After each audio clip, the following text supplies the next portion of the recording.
Hello everyone, welcome to ET Retail. We have Mr. Ravi Kapoor, partner and leader for retail and consumer at PwC India.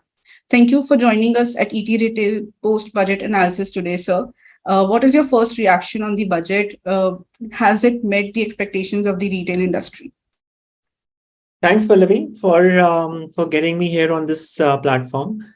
And I must say that the budget, in my opinion, scores on all the counts that one would be expecting from a sector perspective. And I'll tell you why.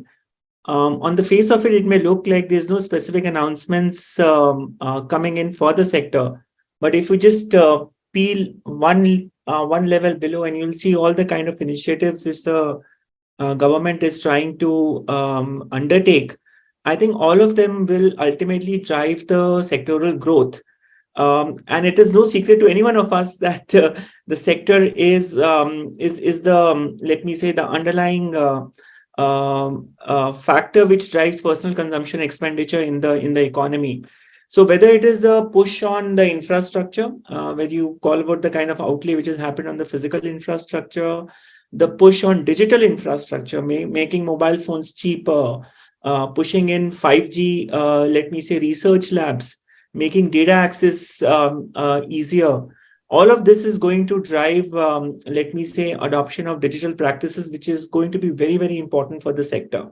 I think it is no secret that when you tweak the income tax slabs, both at the lower end of the funnel and at the higher end of the funnel, I think you're trying to cater to as much a population base as one can reasonably expect in the complexity of the Indian economy.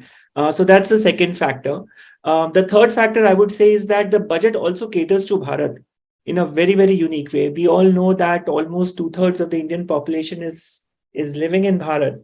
And I Yeah. think that the government is trying to really, let me say, make the agricultural incomes much more broad-based by focusing on driving value-added agriculture, for example, right? So all of this focusing on non-farm employment. When you're talking about artisans, you're talking about women. That's really going to drive the overall consumption in the economy. I think another interesting factor is that how do you drive domestic consumption, and this entire focus on pushing domestic tourism. I think we all know how successfully the government executes big programs like the smart city program. So similarly, I believe that when you're going to pick up 50 locations and going to develop a domestic and a global tourism package, I think it's going to boost not only the local economies but the entire, let me say, the movement within the country itself. So that again is going to be a very, very important factor which drives the overall sentiment in the economy.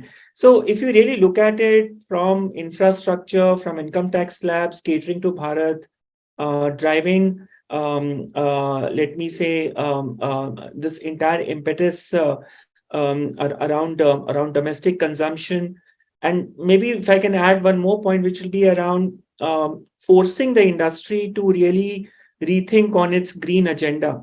I think the government is walking the talk by giving such a big outlay on the green agenda. And I think the retail and consumer sector is right in the center of the consumer sentiment and action on that front as well. So in a way, it is kind of pushing the sector that how you can embrace the green agenda in your ways of working. I think in all of these counts, if you really look at it, it is really driving the long-term agenda of setting up the sector for a good growth paradigm for years to come. So yeah, it's a long-winded answer, but I just wanted to cover the full scope and spectrum of how the budget is actually catering to the multiple aspects of the sector. Okay. No, very well explained, sir. A key pointers there: digital tourism, revisions in tax regime, and setup of unity malls for Yeah. handicrafts and artisans. Yes. With these small initiatives, do you think the rural economy can really bounce back after this budget?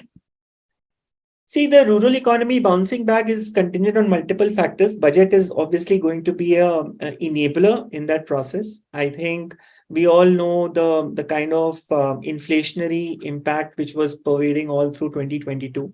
And Yeah. if you really look at the sector, and even if you look at big CPG companies in the country, almost 45% of their business comes in for big companies, comes in from the rural economy. So what the government is obviously trying to do is that as the external market or the external environment becomes more benign, when the inflationary cycle is coming down, particularly for India, and hopefully if the weather gods continue to be kind to us, and the overall boost on the rural economy should be quite let me say positive, and that should drive rural incomes, which obviously has a down the line impact on rural demand and hence consumption. Yeah. So I would just like to bring about one point around the kind of impetus on infrastructure, the physical infrastructure. And I think the whole focus is on driving connectivity with tier 3, 4, and further down the chain kind of markets. And I think as you make the access, I think the biggest driver of consumption in CPG industries is market access.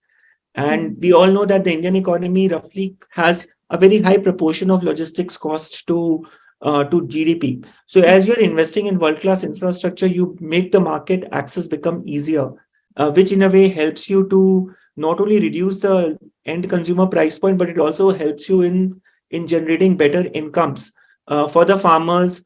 OD, one district, one product, right? The Unity Mall thing that you're talking about gives access to non-farm employment, which increases the resilience in the rural economy. And when you increase the resilience in the rural economy, the sentiment remains positive. I think the important thing is the sentiment has to stay positive, because RNC sector or retail and consumer sector impacts every person living in this country. So I think that's why the broad-based nature of the elements is so important.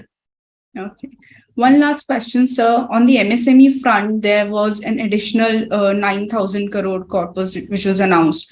How do you see it, facilitating or further boosting the growth of small businesses in the country?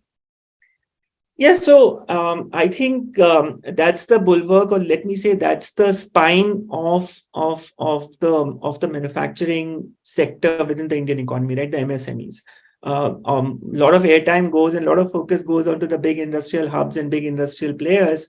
But if you really look at markets like Germany, right, where the entire MSME actually sustains the growth in the German economy, I think the impetus on MSMEs is definitely going to help strengthen that part of the manufacturing, let me say, base of the country. And in a way, it helps the RNC sector again because it drives formal employment. The more formal employment comes into the economy, it creates consistency in your income patterns, which helps you drive consistent demands, which anyways boost consumption. Secondly, when you drive formal employment, you encourage a brand culture. The unbranded culture takes a backseat, which again drives consumption in the RNC or the retail and consumer side of the business, right?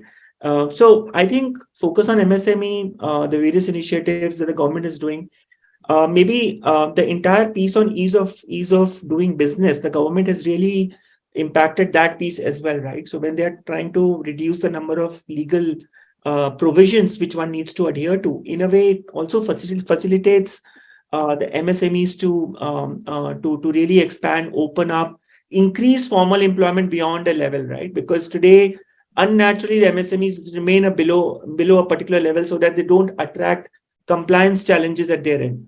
So the government is trying to reduce those compliance challenges so that the MSMEs can become of a particular scale, which helps them to drive efficiencies along the line. So absolutely true. MSMEs is going to be, let me say, a lead indicator of the wider consistency in demand creation for the wider economy. Okay. Yes, that was very well explained, sir. And thank you for pointing out the details that, which were missed in the fine print. But yes, and as it's being said, it's being hailed as a common man's budget. Yes, so absolutely correct. You are. I think it's a hardworking budget, which is kind of setting up the roadmap for many years to come. I think it's a great template of how a budget should get structured, which appeals to all the constituencies in the complex jigsaw of Indian economy. Absolutely well said. Yeah. We can fairly say that India's Amrit Kal has, clearly begun. Hopefully, yes. Hopefully, yes. All right. Thank you so much for speaking to us, sir. It was wonderful hearing your insights, and thank you for your time again.